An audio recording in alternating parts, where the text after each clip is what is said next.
Hi guys, my name is Guru Sejwan and watching me from New Zealand, Wellington. First of all, thank you for watching my new episode of Clarity Corner with Guru Sejwan. In this video, we are going to introduce you to a very special guest जिनके पास अभी New Zealand का भी registration है and right now he is working in Australia and he also have permanent residency of Australia. और ये सब हुआ because of the nursing. तो मेरी कोशिश रहती है कि मैं अपनी वीडियोस के थ्रू जो भी मेरे नर्सिंग वाले भाई बहन हैं उन सब की हेल्प हो जाए और उन सब लोगों को भी मोटिवेशन मिले कि नर्सिंग से हमें क्या क्या मिला है और क्या क्या मिल सकता है. Without wasting your time, let's get started. Could you please introduce yourself to our audience, Ankur?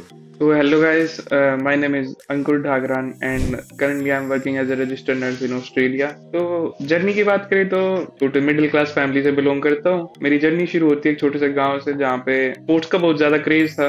Kabaddi खेलते थे 2010, 11, 12. इतना स्कोप नहीं था कबड्डी का जितना अभी पिछले कुछ साल से मैं देख रहा हूँ. मैं दिल्ली टीम को रिप्रेजेंट कर चुका हूँ 3-4 बार. अंडर 19 भी मैंने खेला है दिल्ली टीम के अकॉर्डिंग. उससे पहले भी मैं खेल चुका हूँ अंडर 14 भी. मैं कैप्टन भी रहा था भाई. लेकिन जैसे ही मेरी 12th खत्म हुई उस टाइम के बाद मेरे को थोड़ा सा दिक्कत हो गई थी. ऐसा नहीं होता ना, लाइफ जैसे हम प्लान करते हैं वैसे कभी नहीं जाती. तो वही मेरे साथ हुआ, थोड़ी सी मेडिकल कंडीशन हुई और मैं सीधा नर्सिंग में पहुंच गया. ये आप बिल्कुल सही बोल रहे हो. ये तो मैंने भी देखा है. मैं अभी स्पोर्ट्स स्कूल में था तो वहाँ पे बच्चों की अच्छे से अच्छे प्लेयर्स की भी थोड़ी बहुत इंजरी होने के बाद ऐसे लाइफ स्टॉप सी हो जाती है. और जिस बंदे के लिए स्पोर्ट्स इतना ज्यादा जरूरी हो उसको सडनली गेम से बाहर आना पड़े तो that would not be so easy for you. So I can totally understand your situation. तो फिर उसके बाद नर्सिंग में कैसे आना हुआ? मैंने तो अपनी लाइफ सेट कर रखी थी कि मेरे को तो बस इसी में चलना है आगे. लेकिन मुझे कुछ पता नहीं था फिर इसके अलावा क्या करूं क्या नहीं करूं, कुछ नहीं करूं. जिस कोच के पास मैं था उन्होंने बोला कि भाई बस हो गया, इससे ज्यादा कुछ नहीं कर सकते, अब तो कुछ और कर ले. मैंने सोचा ठीक है कुछ और कर लेते हैं. मेरे को इतना नहीं पता था कि नर्सिंग में क्या होता है कैसे क्या होता है, कुछ भी नहीं पता था. जैसे ही घर वालों ने बोला वैसे ही मैंने ठीक है कर लेते हैं nursing. But I want to ask कि आपका थोड़ा सा स्पोर्ट्स का बैकग्राउंड है एंड बॉयज मस्कुलिनिटी थोड़ी सी होती है एंड सडनली नर्सिंग जो फीमेल डोमिनेंट सेक्टर है उसमें जब आपने एडमिशन लिया and suddenly because of nursing you are here, तो इसके बारे में क्या बोलना है आपको? जब स्टार्टिंग करी थी मैंने तो उस टाइम पे मेरे फ्रेंड्स सारे स्पोर्ट्स से ही थे. मेरे दोस्तों को पता चला कि भाई अंकुर नर्सिंग कर रहा है तो सबने मजाक उड़ाया ग्रुप्स में भी कि अरे नर्सिंग करके क्या करेगा, कुछ नहीं होता नर्सिंग, इंजेक्शन ही तो लगाने हैं और क्या ही करना होता है नर्सिंग में. नर्सिंग का एहसास तभी हुआ है कि हाँ नर्स कुछ करती हैं जब कोविड आया. कोविड आने के बाद पूरा इम्पैक्ट चेंज हो गया. कोविड के टाइम पे जो रियलाइजेशन हुई है नर्सिंग के रिगार्डिंग वो पहले कभी भी नहीं हुई थी. तो वही अभी कॉलेज की बात कर ही रहे हैं तो हम सबको पता है नर्सिंग काफी थोड़ा सा स्ट्रिक्ट एंड डिसिप्लिन कोर्स है. बट हम नर्सिंग में जितना फन करते हैं उन चीजों को याद करते हैं तो हम सभी का कोई ना कोई एक मजेदार किस्सा होता है लाइफ का.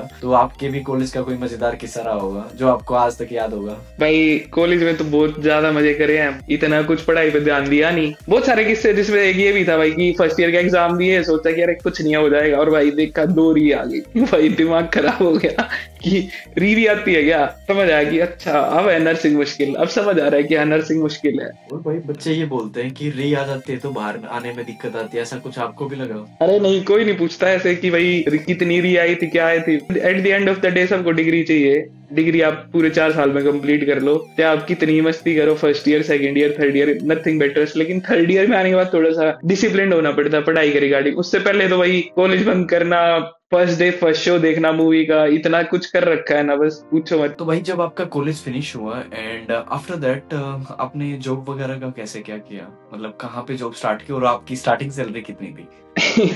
जब कॉलेज खत्म हुआ तो पहले सोचा कि चल थोड़ा सा वेट करते हैं, गवर्नमेंट प्रिपरेशन कर लेते हैं और शुरू करते हैं. लेकिन एक अंदर से ऐसा होता है कि घर वालों ने बहुत पैसा लगा दिया यार, अब तुझे कुछ करना चाहिए, कुछ करते हैं. तो इस चक्कर में मैंने गवर्नमेंट जॉब की प्रिपरेशन 1-2 महीना करके छोड़ दी और कुछ कमा लेते हैं. एक क्यूरियोसिटी होती है अंदर से कि लेट्स गो कुछ करते हैं. फिर मैंने एक प्राइवेट हॉस्पिटल ज्वाइन कर लिया और मेरी स्टार्टिंग सैलरी की बात करें तो स्टार्टिंग सैलरी मेरी 25,000 थी. मैं बहुत खुश था कि मैं 25,000 अर्न कर रहा हूँ महीने के, दैट्स इट. और ऐसे ही फिर मैंने अपनी जर्नी स्टार्ट करी.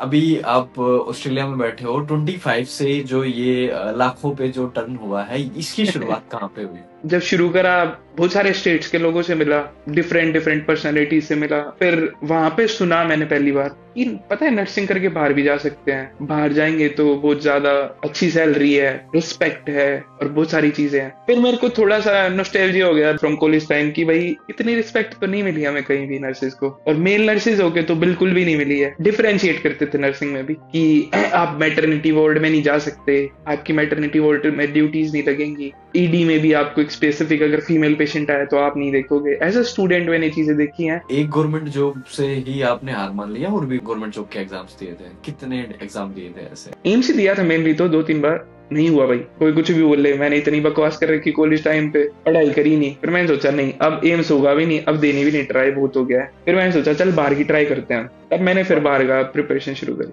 तो भाई मेरे पास बहुत सारे बच्चे कोर्स शेड्यूल करते हैं and उनका एक कॉमन क्वेश्चन होता है, वो लोग बोलते हैं कि सर हमारा तो कॉलेज ऐसा है, इसमें तो पढ़ाई नहीं होती एंड इसमें तो 2 ही कमरों का कॉलेज चल रहा है। तो हमें पता है भाई इंडिया में बहुत सारे ऐसे कॉलेजेस हैं, उसमें बस आपके नाम की नर्सिंग होती है और बस एग्जाम दे आओ नकल मार के, बस यही सब चलता है। वो लोग बोलते हैं कि क्या हम भी कभी बाहर जा सकते हैं, क्योंकि उन्होंने नर्सिंग की पढ़ाई तो करनी रखी। भाई देखो, सच बताऊं तो ऐसा ही हमारा कॉलेज था कि बस लास्ट के 1 महीना पढ़ लिए, 1 महीना पढ़ो, एग्जाम दो, पास हो, दैट्स इट। यही सोचा था। तो इतना डिफिकल्ट नहीं है भाई, कॉलेज में पढ़ाई होती है, करने वाला होगा। मेरे साथ बैठने वाले लोग आज मेरे से बहुत पहले गवर्नमेंट जॉब में भी आ गए थे। गौरव भाई मेरे साथ बैठते थे, मेरे से 2 साल पहले न्यूजीलैंड पहुंच गए। तो भाई ऐसा कुछ नहीं है कि पढ़ाई नहीं होती, वो नहीं होती, अपने ऊपर चीजें होनी चाहिए। हमारे पास इतने रिसोर्सेज भी नहीं थे, अब तो बहुत ज्यादा रिसोर्सेज आ गए हैं। कॉलेज में ना भी पढ़ाई हो रही हो, हमारे टाइम पे भी नहीं हुई, लेकिन अभी आप पढ़ाई करके आराम से आ सकते हो, इतनी कोई रॉकेट साइंस नहीं है। आपने जो ये बाहर जाने का डिसीजन लिया, आपको नहीं लगा कभी लाइफ में कि यहाँ एग्जाम क्लियर नहीं हो रहे तो बाहर कैसे करूंगा? ऐसा कुछ हुआ, मैं अपनी जॉब करके आ रहा था, मेरा एक्सीडेंट हुआ, तो मेरे पैर में चोट लग गई। सर्जरी होने के बाद मैं घर बैठा था, 10-15 दिन खूब पबजी खेला, खूब ऑनलाइन टाइम पास करा। फिर समझ आया, घर वालों को देखा जब कि हाँ करना चाहिए कुछ, तो फिर मैंने सोचा कि गवर्नमेंट तो नहीं हो रहे, बाहर का एग्जाम ट्राई करते हैं। फिर भाई मैंने ओईटी के बारे में थोड़ा बहुत ऑनलाइन देखा कि ओईटी क्या होता है, कैसे क्या करते हैं। जब तक गौरव भाई पहुंच चुके थे बाहर, तो तब मेरे को क्यूरियोसिटी हुई कि गौरव चला गया, तेरे साथ ही तो बैठता था, तू भी कर सकता है, कर ले। ओईटी के लिए प्रिपेयर करना शुरू करा और तब हो गया। और यहाँ पे बहुत सारे लोगों का ये मिथ होता है कि भाई ऑफलाइन कोचिंग लेनी है, ऑनलाइन कोचिंग लेनी है। मैं अपनी वीडियोस में बहुत बार ऐसे बताता हूँ कि भाई ऑफलाइन ऑनलाइन से कुछ नहीं फर्क पड़ता, ट्यूटर जो पढ़ा रहा है ना उससे फर्क पड़ता है। जहाँ से मैंने कोचिंग ले रखी है वहीं से इसने कोचिंग ले रखी है, आशीष सर से हमने पढ़ रखा है। सेल्फ डिसिप्लिन मैटर करता है और खुद पे कंट्रोल होना चाहिए चीजों का, डिस्ट्रैक्शन से दूर होना चाहिए। मैंने आज तक नहीं करी उतनी पढ़ाई जितनी मैंने ओईटी के लिए करी थी। इसी वजह से मैंने भाई सरप्राइजिंगली आज भी मेरा रिकॉर्ड है हमारे इंस्टीट्यूट में, आशीष सर के पास। मैंने 35 दिन में पेपर क्लियर कर दिया था भाई, 35 डेज बस, इससे ज्यादा टाइम मैंने नहीं लिया था। इसके पीछे एक कहानी है, ये एग्जाम बुक नहीं कर रहा था एंड एक मॉर्निंग में सो के उठा और मैंने बस इस ऐसे पूछ लिया भाई एक बार कार्ड का वो बताना, एक बार कार्ड की डिटेल्स। इसके पासपोर्ट की डिटेल्स मेरे पास पहले से ही थी। मैंने इसका एग्जाम बुक कर दिया, मेरे को बोल रहा कि पैसे कट गए, पता नहीं कैसे कटे, तो मैंने इसका एग्जाम बुक कर दिया था क्योंकि ये मुझे लग रहा था कि एग्जाम क्लियर हो जाएगा। तो दैट्स हाउ इट। तो भाई इसने बस मेरे साथ एक ट्रिक करी थी कि मुझे पैसे चाहिए, कार्ड की डिटेल्स थे। मुझे लगा चल ठीक है 1-2 हजार ले रहा होगा, कहीं पे जरूरत होगी, ठीक है ले लेगा, कोई नहीं। मैंने कार्ड डिटेल भेजी, थोड़ी देर बाद देखा ज्यादा कट गए, तो 35-36 हजार गए। कहाँ गए? फोन करा, फोन नहीं उठाए, परेशान हो गया भाई, ये हो गया वो हो गया। फिर भाई ने फोन करा वापस, फोन करके सीधा बोला तेरा एग्जाम बुक कर दिया, अब तुझे जो करना है तू वो कर। फिर भाई मैं कहा गया अब तो काम से, अब तो पढ़ना पड़ेगा। The reason why I'm shooting this video is कोई strong financial background से belong नहीं करते हम, मैं से ही नॉर्मल मिडिल क्लास फैमिली से बिलोंग करते हैं। अगर आप लोगों के पास अच्छे दोस्त हैं, the people who really motivates you to go and you know achieve something in your life, ऐसे दोस्त बनाओ। Because I still remember when I was in college, my financial situation was not so good. He's the only person who always supported me throughout my college career. I was just thinking कि ऐसे तो काम नहीं चलने वाला, ये 20-25 हजार की नौकरी के लिए तो नहीं बने, तो भाई कोई ना कोई तरीका तो निकालना पड़ेगा ना पैसे कमाने का, डाके तो डाले नहीं जा सकते। The thing which he just told us कि पेरेंट्स को कन्विंस करना, तो भाई पेरेंट्स को कन्विंस करना भी एक अलग ही कहानी है, महाभारत है भाई। फैमिलीज को पेरेंट्स को कन्विंस करना इतना ज्यादा इजी नहीं है। दे डोंट वांट कि हमारे बच्चे हमें छोड़ के जाएं। So the same thing also happens with me, but somehow जिसको जो करना होता है ना जिंदगी में, उसको रास्ते निकालने में दिक्कत नहीं होती। थोड़ी बहुत परेशानी आएगी, लेकिन at the end of the day you will achieve whatever you want in your life. ये तो सही बोला गौरव भाई ने, बिल्कुल। तो फिर ये भाई बात तो ओईटी सही का है। एग्जाम देने के बाद क्या सिचुएशन रही आपकी, उसके बाद क्या किया आपने? जैसा कि मैंने बताया, मैंने अपनी लाइफ में इतनी पढ़ाई किसी भी एग्जाम के लिए नहीं करी जितनी ओईटी के लिए करी, क्योंकि मुझे उस टाइम पे लग रहा था दिस इज माय चांस अंकुर, अब तूने नहीं करा तो पापा दोबारा चांस नहीं देंगे, तेरा आखिरी चांस है, तुझे जो करना है तू कर ले, के बाद कुछ नहीं होना तेरा। फिर मैंने एग्जाम दिया, एग्जाम रिजल्ट भी नहीं आया था, लेकिन अंदर से फील हो रहा था कि पता नहीं क्या होगा क्या होगा क्या होगा क्या होगा। मैं फिजियोथेरेपी कराने जा रहा था और उसी टाइम गौरव भाई का फोन आया, रिजल्ट आ गया। सुना भी नहीं था रिजल्ट, उससे पहले शिवरिंग स्टार्ट होगी कि कैसे कैसे क्या रहा क्या रहा क्या रहा। तब भाई एकदम इसने बोला कि पास हो गया तू। मैं बोला है पास हो गया? तो बोला हाँ तू पास हो गया मजे कर। और यूं बोल के भाई ने फोन काट दिया। मेरे भाई ने रिजल्ट देखा, बोला हाँ भाई तू पास हो गया। जो खुशी उस दिन मिली थी भाई मैं बता नहीं सकता, कि अलग ही लेवल की थी। फर्स्ट टाइम ये हुआ था कि हाँ भाई तूने कुछ उखाड़ लिया, तूने कुछ कर लिया। क्योंकि किसी से भी बात करी सब ये बोलते थे ओईटी कर या आइल्स कर, ओईटी कर आइल्स कर, बहुत डिफिकल्ट होता है, ये होता है वो होता है। लेकिन जब मैंने एग्जाम क्लियर करा ना, जब मुझे हो गया था कि इतना मुश्किल भी नहीं है जितना लोग बोलते हैं। जब आप न्यूजीलैंड का रजिस्ट्रेशन आपको मिल गया था, how did you got a job in Australia? जब मेरा लाइसेंस मिल गया तो उसके बाद मैंने ऑस्ट्रेलिया का रजिस्ट्रेशन अप्लाई कर दिया। ऑस्ट्रेलिया का रजिस्ट्रेशन आते ही मैंने दोनों जगह अप्लाई करना शुरू कर दिया, न्यूजीलैंड और ऑस्ट्रेलिया। फिर मेरे को ऑस्ट्रेलिया से जॉब अपॉर्चुनिटी मिल गई। वैसे तो दोनों जगह मिल रही थी, लेकिन मैंने सोचा कि चल ऑस्ट्रेलिया चलते हैं, तो फिर मैं ऑस्ट्रेलिया गया। लोग ये बोलते हैं कि भाई नर्सिंग में न्यूजीलैंड में जॉब्स नहीं है या फिर ऑस्ट्रेलिया में जॉब्स नहीं है, तो उनके बारे में आप क्या बोलना चाहोगे? मेरे पास 6 या 7 जॉब लेटर आए थे। और लोग बोलते हैं कि जॉब ही नहीं है। भाई सच बताऊं तो सब्र करना चाहिए, क्विक नहीं होता। आज इंटरव्यू हो गया कल जॉब मिल जाएगी, या आज रजिस्ट्रेशन मिल गया कल जॉब मिल जाएगी, ऐसा नहीं होता। थोड़ा सा वेट करना पड़ता है। थोड़ा सा वेट करोगे, अपने आप को प्रिपेयर करोगे इंटरव्यूज के लिए, फिर जाके ही आप जॉब ले सकते हो। इंडिया की तरह नहीं होता भाई यहाँ पे कि थ्योरेटिकल एग्जाम दिया, बस एम्स का थ्योरी क्लियर हुआ और आपको जॉब मिल जाएगी। यहाँ पे ऐसा नहीं होता। यहाँ पे आपको लाइसेंस लेने के बाद आपको इंटरव्यू क्लियर करने पड़ते हैं। इंटरव्यू की सेवरल स्टेजेस होती हैं, वो सब क्लियर करके फिर आपको बाद में जाके जॉब मिलती है। तो मैं आपसे पूछना चाहता हूँ, क्या एक इंडिविजुअल के हाथ में जॉब दिलवाना है यहाँ पे? मामा मौसी वो वाला जो कल्चर होता है बैक इंडिया में कि मैं लग गया मैं सबको लगवा दूंगा, ऐसा कुछ पॉसिबल है? आपको क्या लगता है?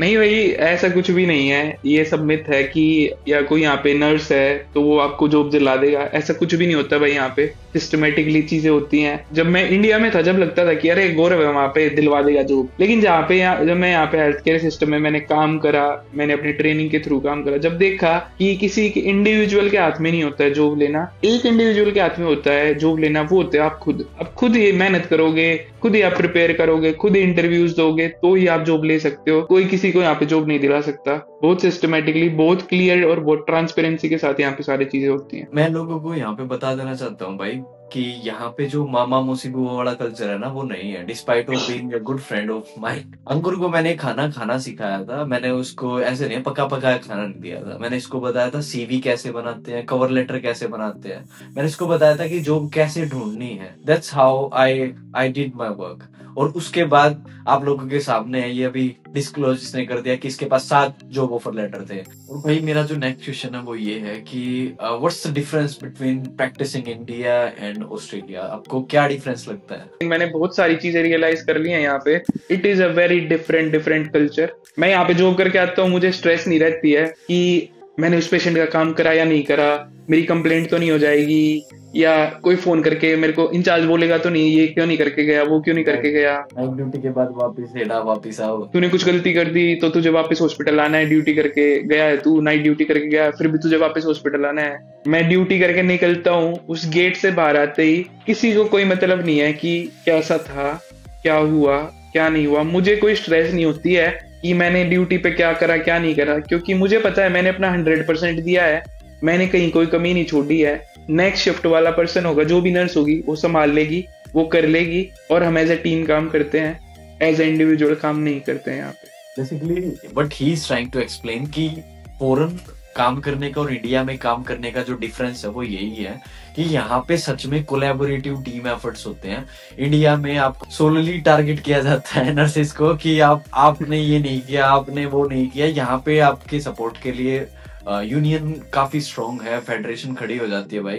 यहाँ पे ये सब ड्रामेबाजी नहीं होती जो इंडिया में। मेरे को आपसे यही पूछना था कि जो डॉक्टर्स हैं, क्या यहाँ पे भी मतलब नर्सेस को रूडली ट्रीट करते हैं? बिल्कुल भी नहीं, ऐसा कभी नहीं होता।